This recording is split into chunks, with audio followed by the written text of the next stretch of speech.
Imagine a battle so fierce it changed the course of a global war. In the sprawling fields of Okinawa, two powerful forces clashed in a struggle that went beyond mere territory. This story delves into the tactics, the people, and the incredible stakes of this crucial encounter. Stick around to discover a surprising truth about how this intense battle influenced the final decisions of World War II. As the tides of World War II turned in favor of the Allies, their strategic focus in the Pacific theater zeroed in on a pivotal objective: Okinawa. By early 1945, the Allies had steadily clawed back control over vast swaths of the Pacific, systematically weakening the once dominant Japanese presence from island to island. This relentless advance set the stage for one of the most critical operations of the Pacific Campaign, the invasion of Okinawa. Okinawa, a large island 340 miles from the Japanese mainland, was more than just a piece of land, it was the gateway to Japan. Its capture was essential for the Allies, serving as a launch pad for the anticipated final invasion of Japan. The strategic significance of Okinawa was clear. It would provide a base from which Allied forces could launch air raids on Japan and establish a significant military presence right at Japan's doorstep. The Allies mobilized an immense invasion force to achieve this crucial objective, one of the largest of the Pacific War. This colossal force comprised hundreds of ships, including battleships and aircraft carriers, thousands of aircraft, and a ground force numbering in the tens of thousands. This formidable military assembly might indicate the importance the Allies placed on capturing Okinawa. When the first landings on Okinawa began in April 1945, there was unexpectedly little resistance. This wasn't due to Japanese weakness or lack of preparation, it was a deliberate tactical decision. Instead of engaging the Allies on the beaches, the Japanese had prepared deeply entrenched and fortified positions further inland, particularly in the southern part of the island. They aimed to draw the Allies into a protracted attritional battle, utilizing the rugged terrain of Okinawa to their advantage. The Japanese meticulously planned their defense, mobilizing the regular army and conscripted Okinawans, including school children, for an all-out defensive effort. They constructed a dense network of bunkers, caves, and tunnels, turning the island into a fortress. The plan aimed to exhaust the invading forces by causing significant casualties and slowing their advance. This affected the Allies' capability and resolve to carry out a definitive invasion of Japan. As the Battle of Okinawa unfolded, the Japanese military strategy was not only focused on armed resistance, but also profoundly involved the island's civilians in a complex defensive plan. The Japanese fortifications on Okinawa were a network of bunkers, caves, and tunnels designed to withstand and repel the Allied invasion. Crafting this defensive setup was meticulous, seamlessly integrating with the island's rugged terrain and leveraging its natural features to create a formidable barrier. At the heart of Japan's defensive strategy was the mobilization of not just its military forces, but also the local Okinawan population. Civilians, including men, women, and even children, were conscripted to support the war effort. These conscripts played various roles, from laborers fortifying positions to actual combatants. The inclusion of civilians in defense efforts was a move born out of desperation, reflecting the critical importance of Okinawa in Japan's war strategy. However, the relationship between the Japanese forces and the local Okinawans was complex and often strained. The Okinawans, with their distinct cultural and linguistic identity, were viewed by many Japanese soldiers as inferior. The war exacerbated this cultural divide, leading to tensions and misunderstandings. Japanese authorities also heavily relied on propaganda to influence both their soldiers and the Okinawan civilians. Propaganda portrayed the Americans as ruthless invaders, instilling fear in the local population and rallying them to the defense of the island. This fear-mongering was part of a broader effort to maintain control and ensure loyalty among the Okinawans, many of whom were skeptical or resentful of the Japanese military presence. The involvement of civilians in the battle had significant implications. It blurred the line between combatants and non-combatants, complicating the Allied forces' advance and leading to tragic consequences for the local population.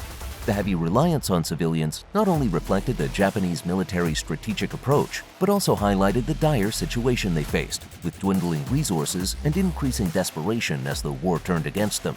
After overcoming the initial shock of encountering minimal resistance at the beaches, Allied troops quickly plunged into the harsh reality of the Japanese defense.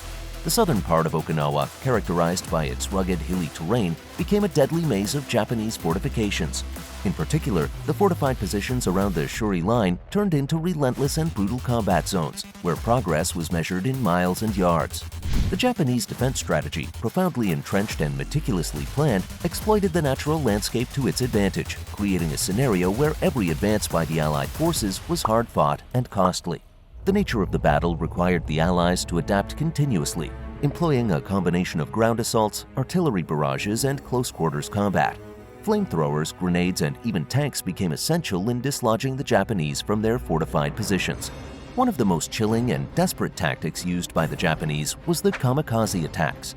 These suicide missions, where pilots crashed their aircraft loaded with explosives into Allied ships, marked a new level of intensity in the war. The psychological impact of these attacks was profound, as they demonstrated the Japanese resolve to fight to the bitter end. The kamikaze attacks resulted in considerable damage to the Allied naval forces, underscoring the high stakes of the battle. In a significant naval engagement, the battleship Yamato, one of Japan's largest and most powerful battleships ever built, was sent on a seemingly impossible mission to Okinawa.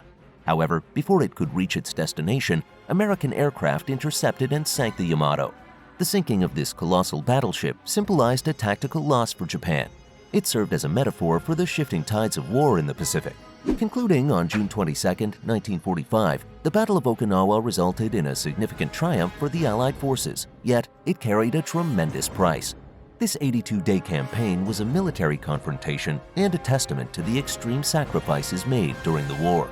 The Allies emerged victorious due to their overwhelming superiority in numbers, resources, and technology. The United States, leading the Allied forces, had a clear advantage in air and naval power, which proved crucial in the battle. The relentless bombardment from air and sea, coupled with a massive ground assault, eventually overwhelmed the Japanese defenses.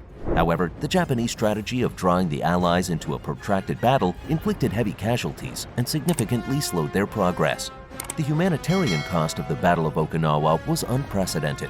Estimates indicate that the battle caused over 100,000 Japanese military casualties. The Allied forces also suffered greatly, with over 14,000 victims and tens of thousands wounded, making it one of the bloodiest battles of the Pacific War. But perhaps the most tragic aspect of Okinawa was the impact on the civilian population. Caught in the crossfire, between 40,000 to 150,000 civilians lost their lives. The Japanese military's use of civilians in the battle and the widespread destruction of the island worsened this loss. The battle had a profound cultural impact on the Okinawan people. The massive loss of life, the destruction of homes, and the use of civilians in military operations left deep scars in the collective memory of the island. The battle showed that there were problems between the Japanese and Okinawans. The Japanese military often mistreated the Okinawans. The Battle of Okinawa was not just a fierce conflict, it was a turning point in World War II, directly influencing the decision to use atomic bombs on Hiroshima and Nagasaki. This brutal battle showcased the harrowing extent of Japanese resistance, foreshadowing the enormous casualties expected if the Allies invaded mainland Japan. Faced with this daunting prospect and keen to avoid a repeat of the bloodshed seen in Okinawa, American leaders saw the atomic bomb as a drastic but necessary step to end the war swiftly and with fewer Allied casualties. The experience in Okinawa, a stark example of the extremes of war, shaped the decision to use these devastating weapons. Okinawa's legacy goes beyond tactics and numbers. It's a story about the difficult choices in war and the profound impact of military decisions on history. This battle not only led to a tragic conclusion of World War II, but also ushered in the atomic age, forever changing global warfare and international relations. Remember to explore our other channel videos for a deeper understanding of the context and the far-reaching impact of the war. They offer valuable insights into the broader historical events and themes that shaped this pivotal moment in history. It becomes clear that this battle was not just a confrontation of armies, but a profound testament to the human cost of war. The Battle of Okinawa is one of World War II's most intense and devastating episodes. Here, amidst the relentless fire and unimaginable bravery, we witness the true nature of warfare, its capacity for both heroism and tragedy. This was a battle where every hill and village became a scene of fierce struggle, leaving indelible marks on the soldiers and civilians caught in its wake. As we reach the end of this stark narrative, we are left to ponder Okinawa's profound and lasting impact. The battle's conclusion paved the way for the end of World War II. Still, at a steep cost, it begs us to ask, what does this chapter in history teach us about sacrifice, about the resilience of the human spirit in the darkest of times? How does the story of Okinawa shape our understanding of war and peace? These questions linger, challenging us to look beyond the battlefield to seek answers that might guide us toward a future where such sacrifices are no longer necessary. The legacy of Okinawa is not just in the pages of history books, it lives on in these questions, urging us to remember and to learn.